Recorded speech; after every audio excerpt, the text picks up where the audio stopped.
Hi, thanks for joining. Today we are going to talk about how to elevate your oats. I love making overnight oats. I typically make them in mason jars, which makes them super easy to prep a bunch of them ahead of time, as well as in the morning if you're racing out the door, you can just grab one and go and have a nice healthy breakfast. So the bonus of the mason jar is they have the measurements right on the side. So I'm just going to scoop about a half a cup of oats. And then I'm gonna add about a half a cup of milk as well. So I like to use an unsweetened, I'm using a nut milk, but you can use regular milk, nut milk. Some people use a yogurt. I would recommend starting with an unsweetened kind just because less sugar added, the better.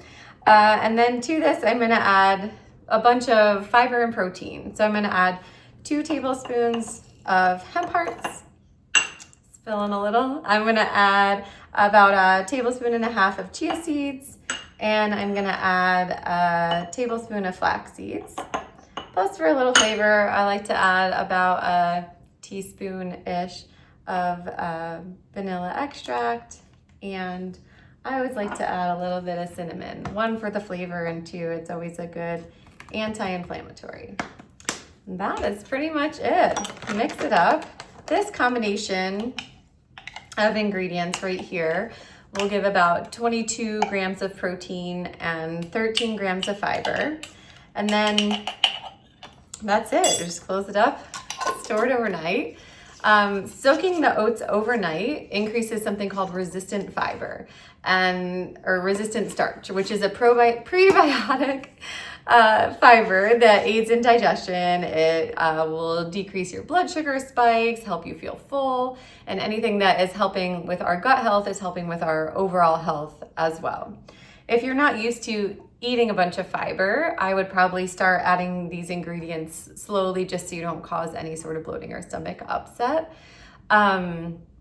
And also in the morning when I'm ready to eat this, I often will add some nut butter or some walnuts or a bunch of berries or some fruit to add like some good, more fiber, flavor, antioxidants. And if you're someone who needs a little bit more sweetness to it, you can add a little bit of honey or maple syrup. And you might find that over time, like I have found, that eventually maybe you won't need to add those extra sugars and just the fruit on top is enough for you. This is not a low calorie meal. It's not a low fat meal. A lot of these seeds have a lot of healthy fats in them, which we do need to help us feel full, to help our brain health and our cells. So it is an overall pretty good meal unless you are somehow needing to be restricted in some carbs. But thank you for joining me today. Hit subscribe if you'd like to see any of my other videos and my how-tos, and drop any questions or comments or something you might like to see below. Otherwise, thanks so much for watching, and I'll see you soon.